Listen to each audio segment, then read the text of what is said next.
আসসালামু আলাইকুম। পর্দা নারীদের জন্য একটি গুরুত্বপূর্ণ নির্দেশ আল্লাহ পাকের পক্ষ থেকে। এই পর্দার ব্যাপারে আল্লাহ তাআলা কোরআনে আয়াত নাজিল করে আমাদের মা বোনদেরকে পর্দার বিধান ফরজ করেছেন। এক্ষেত্রে সূরা আহজাব সূরা নাম্বার 33 পৃষ্ঠা নাম্বার 426 পারা নাম্বার 22 আয়াত নাম্বার 59।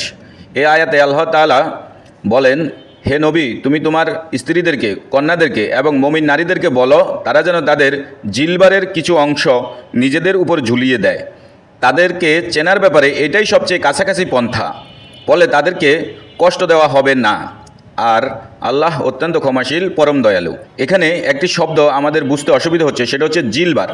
জিলবার হচ্ছে এমন একটি পোশাক যা পুরো শরীরকে আচ্ছাদিত করে, অর্থাৎ জিলবার এই পোশাককে গবেষণা করে আমাদের দেশে বোরকা প্রথা চালু হয়। অতএব আমাদের দেশে পর্দা করার উত্তম মাধ্যম হচ্ছে বোরকা পরা এবং নিজেদেরকে সমস্ত শরীর ঢেকে রাখা। এটাই হচ্ছে নারীদের জন্য সবচেয়ে উত্তম মাধ্যম বলে আলেম ওলামারা মত প্রদান করেন।